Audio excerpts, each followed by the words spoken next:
नमस्कार। इन खबर में आपका स्वागत है। एंटीलिया केस में जो आज पूर्व पुलिस कमिश्नर परमबीर सिंह ने लेटर बम फोड़ा है, उसके बाद से महाराष्ट्र की राजनीति में सियासी भूचाल आ गया है। उन्होंने जो चिट्ठी में लिखी है, एक 32 साल की सेवा वाले आईपीएस अधिकारी ने, वो बता रहा है कि किस तरीके से मुंबई में सफ़ेदपोश वर्दी और अपराधियों का गैंग काम करता है और उसकी जड़ें कितनी गहरी है।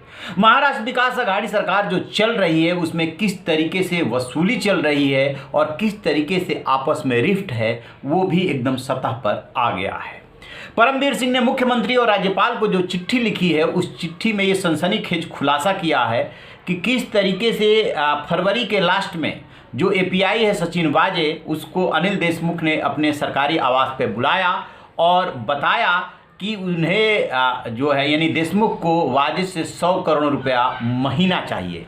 फिर उन्होंने उपाय भी बताया कि 1750 जो है बार और रेस्टोरेंट है और प्रत्येक से 2 से 3 लाख रुपया आ सकता है। इसे 40 से 50 करोड़ और बाकी 50 करोड़ जो है अन्य सोर्सेज से उन्हें चाहिए।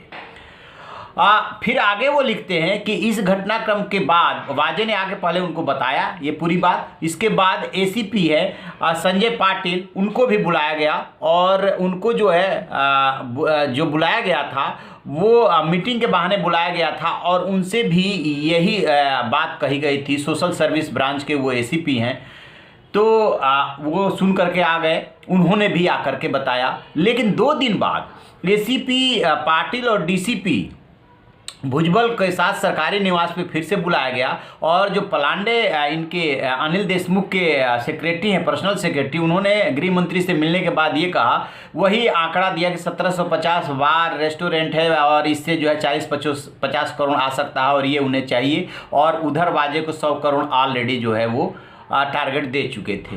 तो वाजे ने पाटिल से मिल करके भी ये बात बताई थी, तो दोनों से सेम बात हुई थी और पाटिल ने फिर जो है परमबीर सिंह पुलिस कमिश्नर तत्कालीन को बताया था। फिर क्या हुआ कि जब ये दोनों इनके बीच में रिफ्ट बढ़ा, दरअसल अनिल देशमुख ने एक इंटरव्यू दिया और इंटरव्यू में कहा कि जो पुलिस कमिश्नर परमबीर सिंह हैं, उनका तबादला जो है रूटीन और प्रशासनिक आधार पर नहीं किया गया है। उनकी जो है इस केस में बहुत ही गलत भूमिका थी, इस नाते किया गया है, यानी कि बहुत ही ये सीरियस मामला है। इसी पे परमबीर सिंह हत्थे से उखड़ गए और उन्होंने सीएम व राज्यपाल को चिट्ठी लिख दी कि किस तरीके से अनिल देशमुख जो है उनके मातहतों से वसूली कराना चाहते थे और उगाही करने को कहते थे। कितना उन्होंने कराया कितना नहीं कराया ये बात उन्होंने उसमें उसका जिक्र नहीं किया है। लेकिन पाटिल के साथ जो 16 और 19 मार्च को उनके मैसेज के थ्रू वार्ता हुई है, उसका उन्होंने स्क्रिप्ट एज इट इज अपनी चिट्ठी में दिया है। और एक बात, एसीपी और जो डीसीपी के साथ अनिल देशमुख के सरकारी आवास पे मीटिंग हुई थी, जिसमें कि उनके जो सेक्रेटरी है पलांडे ने 40-50 करोड़ वाली बात कही थी, वो 4 मार्च की है। तो इस तरीके से इन्होंने पाटिल से मैसेजबाजी करके ये साबित किया है कि पाटिल और सचिन वाजे ने तो आके बताया था, साथ में फिर से कंफर्म कर लिया कि हाँ ये बात हुई थी ना। फिर वो आगे चिट्ठी में लिखते हैं कि दादर नगर हवेली के जो सांसद ने सुसाइड किया था, उसमें किस तरीके से अनिल देशमुख चाहते थे कि यहाँ पे मामला दर्ज हो और उसमें सुसाइड अबेटमेंट का मामला दर्ज हो, तो उस केस का भी जिक्र किया है। अनिल देशमुख से उनके क्या क्या मतभेद थे, इसका भी जिक्र किया है।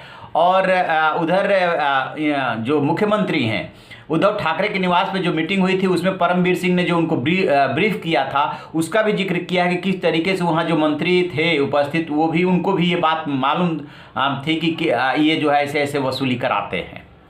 तो ये तो बात हो गई परमबीर सिंह की कि उन्होंने लेटर बम धमाका कर दिया और अनिल देशमुख पे ये आरोप सीरियस है।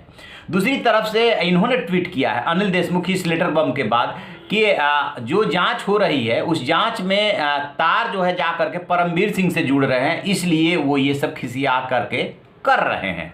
यानी कि उन्होंने आरोप लगाया अनिल देशमुख ने कि इस केस में परमबीर सिंह भी शामिल है और परमबीर सिंह कह रहे हैं कि ये हमारे मातहतों से उगाही कराते थे। अब बात करते हैं सियासी। बताते ये है कि उद्धव ठाकरे ने पूरी बात शरद पवार जो एनसीपी चीफ है उनको बताई थी और इधर परमबीर सिंह ने जो डिप्टी चीफ मिनिस्टर है इनके पवार साहब के भतीजे अजीत पवार, उनको भी बताई थी।